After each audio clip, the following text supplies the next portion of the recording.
It's the KRMG Evening News. I'm Skylar Cooper, and it's Tuesday, so it's time for the BA Breakdown, where we check in with the city manager in Broken Arrow, Michael Spurgeon. He joins us live. Good evening, Michael.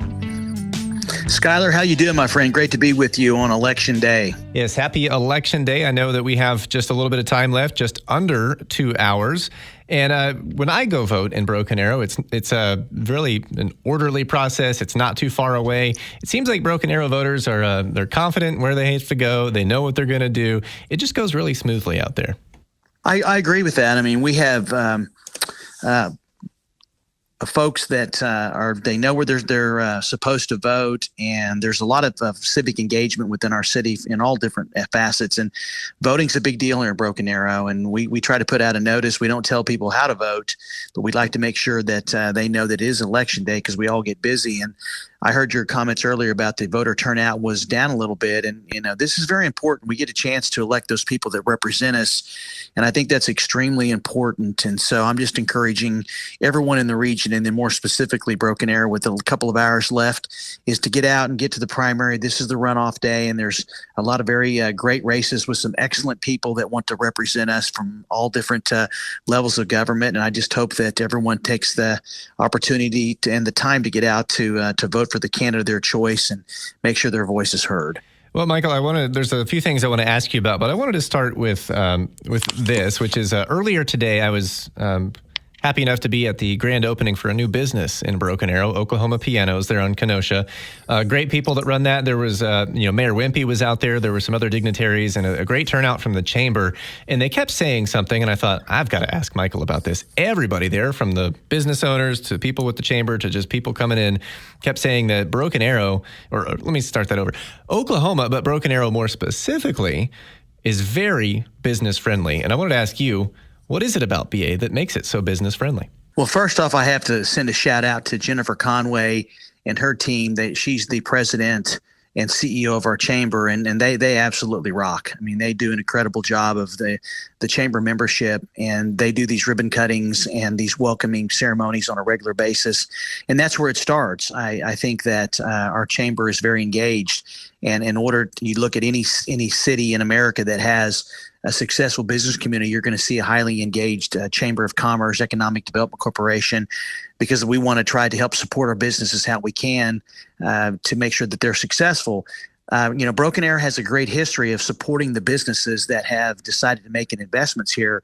And I think a lot of that has to do with the quality of our citizens and the people in this region, because it's not just Broken Arrowans that actually shop in our businesses, just like every small town around in our region, is that we go to different businesses in other parts of town. And I think when people come here, they find what they need, number one. Secondly, is that I think they get treated well for the most part.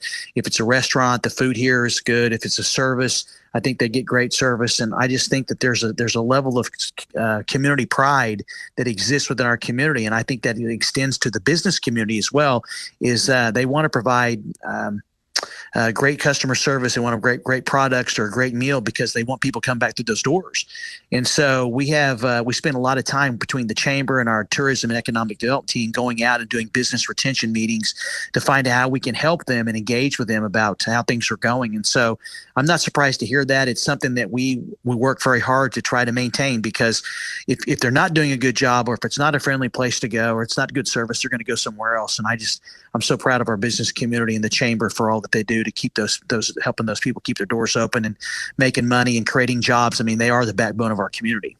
Well, from a business standpoint and beyond, it seems like things are looking brighter in Broken Arrow, and they're really specifically about to when you're driving down the road. You like that one?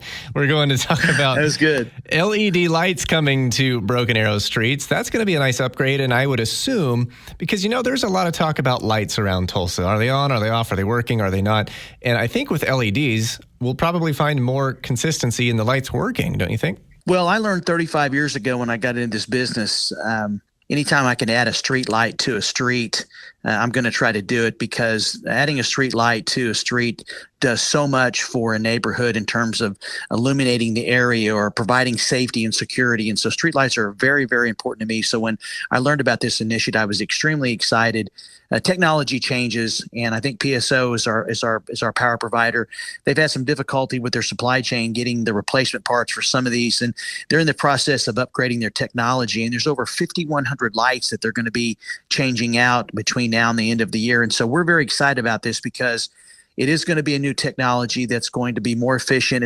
The lights are going to last longer, which is going to reduce the costs. And eventually there could be some savings to the city for the street lights that we have. And so I think this is going to be a great addition. As you know, we've done some upgrading lighting on the Broken Arrow Expressway.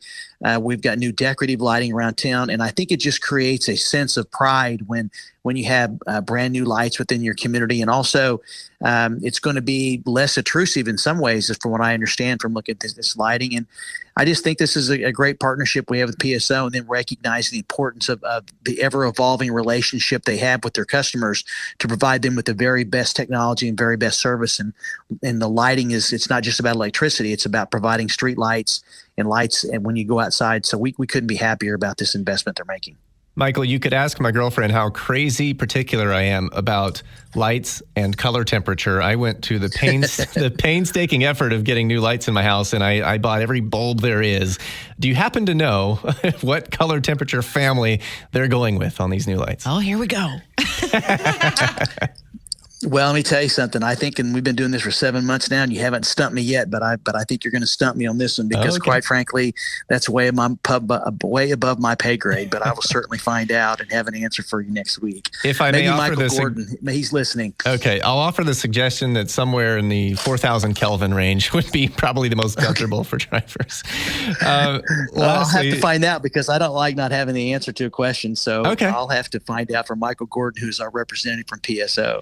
We can follow up on that next week or something. Lastly, before you go, Michael, tomorrow, big day in Broken Arrow, back to school day. What's your message for people going around town? Well, this is probably for the parents one of the most exciting times of the year. The kids get to go back to school, but honestly, is that you look at the quality of education that we have in Broken Arrow, primarily with the Broken Arrow Public Schools and also Union Public Schools, which started last week. But this is an exciting day. But we also got to remember it's been several months since the kids were in school, and so the first and foremost, I just ask everybody to be patient and take it slow. This is the time of year where the parents are taking their kids to school to watch the speed zones, watch the kids in the neighborhood, just look out for the kids that are walking to school. And just remember is that this is just a very special time of the year. It's not only that time of year school starts, but it's all the time when the fall sports are starting. And it's just, to me, this is one of the best times of the year whenever school starts. And I just want to wish Dr. Kurt Hartzler at Union another great year, and also our superintendent, Chuck Perry. I want to wish him and his team and all the teachers at both schools and the school boards. I just pray for them all the time about it because I know the tough job that they have. And I just want all of our school districts, whether it's public or private, to have a tremendous school year and let them know that the Broken Arrow community supports them and that we're going to be there for them. And the parents are so supportive. And so I have nothing but great things to say about our administrations and our teachers and the job that they do. And I just want to let them know they have the full support of the city council and myself.